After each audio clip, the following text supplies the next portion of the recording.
चुके हैं जीनियस विद्यार्थी यूट्यूब चैनल पर। दोस्तों, आज की इस वीडियो में हम बात करने जा रहे हैं कि एलडीसी भर्ती में पेपर फर्स्ट और पेपर सेकंड में किस सब्जेक्ट का कितना वेटेज रहने वाला है, ताकि आपको उस हिसाब से उस सब्जेक्ट की तैयारी को लेकर के चलना चाहिए। तो वीडियो को स्टार्ट कर लेते हैं। वीडियो के लास्ट तक ज़रूर बने रहिएगा, तभी आपको वीडियो से सही आउटपुट मिल पाएगा। तो हम सबसे पहले बात करें सेकंड पेपर की।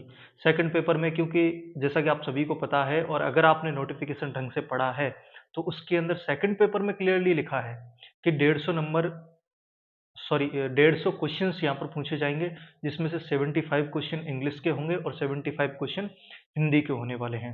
तो सेकंड पेपर क्लियरली डिस्क्राइब्ड है कि 75 क्वेश्चन हिंदी के आने हैं, 75 क्वेश्चन इंग्लिश के आने हैं। तो उसमें कोई दिक्कत वाली बात है नहीं, दोनों का 50% वेटेज है। लेकिन कई स्टूडेंट्स के मेरे पास मैसेज आ रहे थे कि पहले पेपर में कितना वेटेज किस सब्जेक्ट का रह सकता है। तो उस चीज़ को हम डिस्कस कर रहे हैं, क्योंकि नोटिफिकेशन में उस चीज़ को डिस्क्राइब नहीं किया है। ये हमें बताया गया है कि पहले पेपर में भी 150 क्वेश्चंस पूछे जाएंगे, लेकिन ये नहीं बताया गया है कि किस सब्जेक्ट से कितने क्वेश्चन पूछे जाएंगे। तो पहले पेपर में आप, जैसा कि आपने सिलेबस देखा होगा, तो पहले पेपर में हमसे जीके पूछा जाना है और दूसरा हमसे साइंस और तीसरी मैथ्स पूछी जानी है। तो मोटा मोटी अगर हम बात करें कि कितना वेटेज किस सब्जेक्ट का रह सकता है, तो ये आप गलतफहमी बिल्कुल भी ना रखें कि जीके ज़्यादा पूछा जाएगा और साइंस और मैथ्स को दोनों को 50% में कर दिया जाएगा और जीके को 50% में कर दिया जाएगा।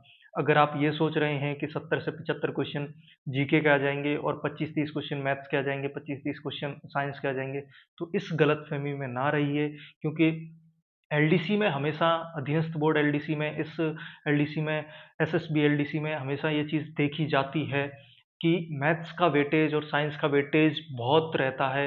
तो अच्छे खासे डीप में क्वेश्चन मैथ्स के पूछे जाते हैं। अगर आपने सिलेबस को देखा है, तो बहुत अच्छे-अच्छे टॉपिक्स मैथ्स के यहाँ पर दे रखे हैं।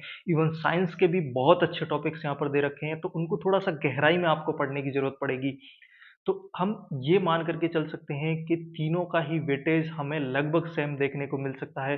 50 क्वेश्चन हमें मैथ्स से देखने को मिल सकते हैं, 50 साइंस से और 50 ही हमें जीके से देखने को मिल सकते हैं। कुल मिलाकर के हम ये कह सकते हैं कि लगभग 60 से 65% वेटेज हमें मैथ्स और साइंस का देखने को मिलने वाला है। तो आप ऑल टाइम जीके को पढ़ते रहने की बजाय मुझे लगता है कि आपको साइंस पर ज़्यादा ध्यान देना चाहिए, आपको मैथ्स पर ज़्यादा ध्यान देना चाहिए, क्योंकि ये स्कोरिंग सब्जेक्ट्स हैं। हालाँकि जो पढ़ेंगे वो सब कुछ स्कोरिंग हो जाएगा, लेकिन वेटेज 60 से 70% वेटेज मुझे लगता है कि दोनों के दोनों मैथ्स और साइंस यहाँ पर कवर करते हुए चलेंगे। मिनिमम 60% दोनों ही ये सब्जेक्ट लेकर के चलेंगे। तो कहीं न कहीं आपने इन चीज़ों को इग्नोर नहीं करना है। अगर आप टारगेट सचिवालय का बना कर के रखे हुए हैं, जैसा कि आपने थंबनेल में देखा होगा, हम हमेशा बात कर रहे हैं कि आपको टारगेट सचिवालय का रखना है, सेक्रेटेरिएट का टारगेट रखना है, तभी जाकर के कहीं न कहीं हम इस एग्ज़ाम में एक अच्छी पोज़ीशन में, एक अच्छे मार्क्स हम गेन कर पाएँगे। तो वो चीज़ आप अभी से ज़हन में बिठा कर के रखिए कि टॉपिक मुझे कोई भी छोड़ना नहीं है, क्योंकि अभी वक़्त बहुत है हमारे पास, वक़्त बहुत है, चीज़ों को कवर करते हुए चलेंगे। पहले पेपर के लिए आप अभी, अगर आपने चेक कर लिया होगा कि हमें कहाँ से पढ़ना है, हमने एक बुक के लिए भी कि किस सब्जेक्ट के लिए कौन-सी बुक अच्छी रहेगी, उस पर भी हमने एक वीडियो बनाया है। वो आपने नहीं जा कर के देखा है, तो उसको जा कर के देखिएगा।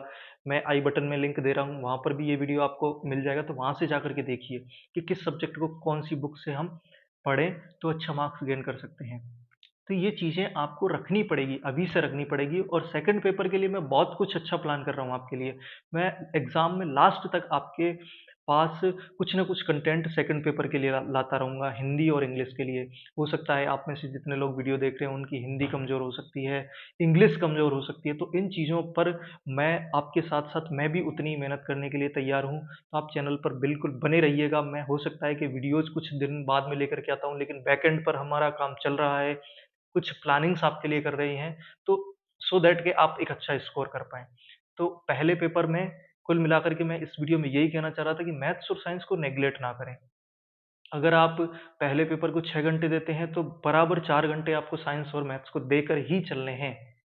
क्योंकि आप जीके हर एग्ज़ाम के लिए पढ़ते होंगे, लेकिन मैथ्स और साइंस नहीं पढ़ते होंगे। हो सकता है क्योंकि जिस एग्ज़ाम के लिए भी आप मैथ्स और साइंस पढ़ते हो, वहाँ वेटेज कम रहता हो, लेकिन इस एग्ज़ाम में ऐसा देखने को नहीं मिलने वाला है कि वेटेज कम रहेगा।